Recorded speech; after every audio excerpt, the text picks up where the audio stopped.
Before we start this video, let me let you in on a little secret. So that happened, and it's still happening, but we're getting through it. And while I'm spending some time inside, I thought I'd show you how I take my product photos. I've had a lot of messages recently saying that how do I take all my photos? My layouts are always pretty good and my lighting's always pretty good, and I'm going to show you exactly what I do to get all those photos to look the way they do. Now, the product that we're going to be shooting today is a watch that I recently got from my girlfriend for Christmas. Now, the brand of the watch is Timex. Does that have any relevance?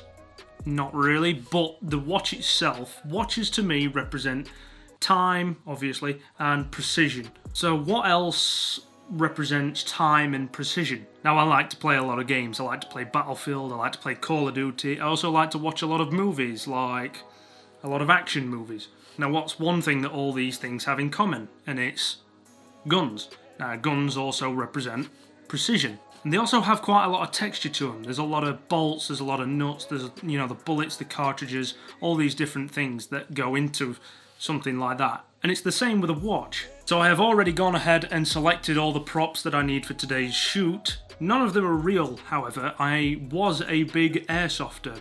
Hopefully I'll get back into it in the new year. I'll start filming it with a GoPro even, but just for a disclaimer, none of this is real apart from the watch. So when I come to photograph a product, there's some key steps that I need to take before I actually start taking some photos.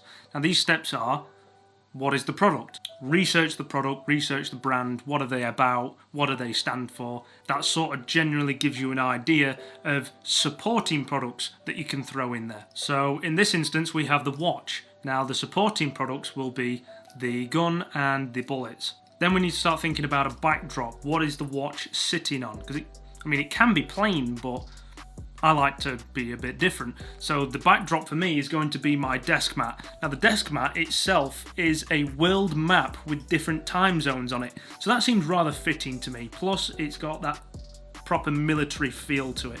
You know, like you see in the movies, they're all in a squad brief and they bring it up on the big projector and you've got like all the different time zones and it zooms in on where you're about to attack. That mat gives that feel.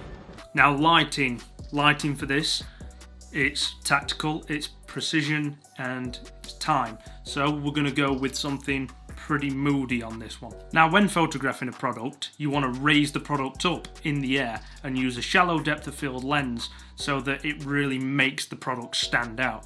So here's everything that I'm going to be using for the shoot. We got this light bar here that I've just turned on. We've got the Canon EOS R with a 35mm 1.8 lens on it, the airsoft gun in question, the watch, and the bullets. Okay, so we're going to swap to a top-down rig so that you can see how I set everything up. Just look at the texture that this gun has. The rails, the light, the pack box up top, holographic. Oh, everything just looks... Ooh, love texture, love all that. So let's sit the watch in the middle.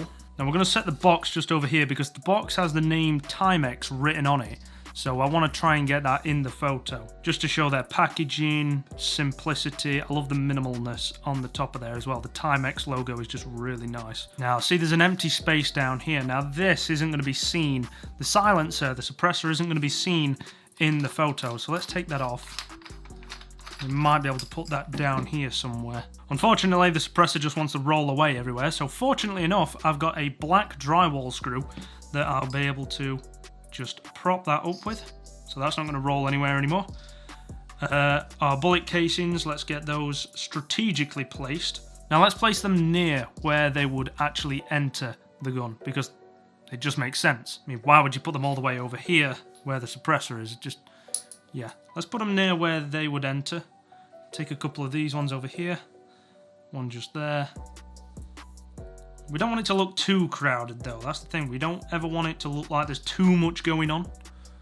So I think that there is just enough. Okay, so it's going to be pretty tight, so really this is where we're going to be looking. Let's just test that out.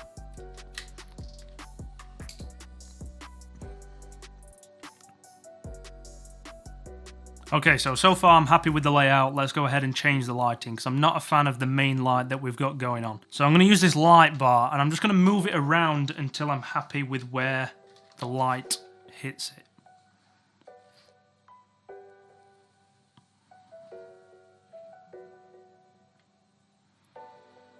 Okay.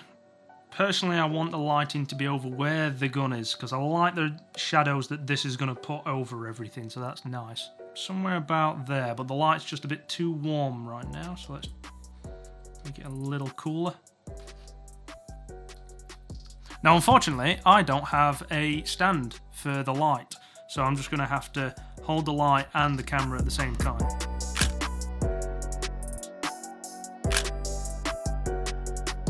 If you've ever gone to shop for a watch before, you'll not know this, but you will have recognised it. Every single photo that you've seen of that watch that you're going to buy, the time on the watch is set 10 to 2.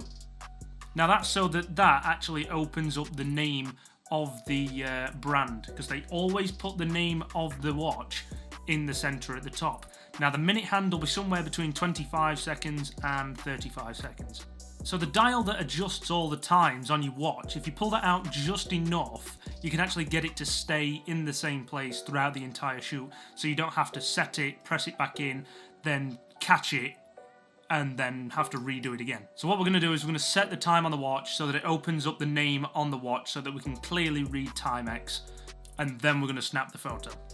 Lighting it this way just makes it seem like we're in some underground bunker where we are trying to figure out what time to drop in on said location or things like that. It just looks like underground, tactical, militant. So that's why we're lighting it with harsh shadows.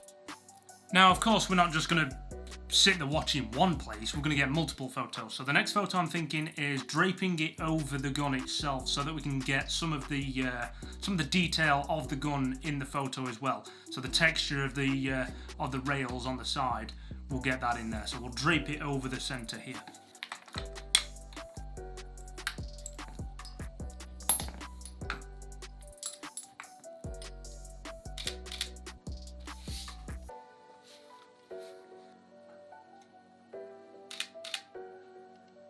Well, you might be wondering, how will you know when you've got the shot?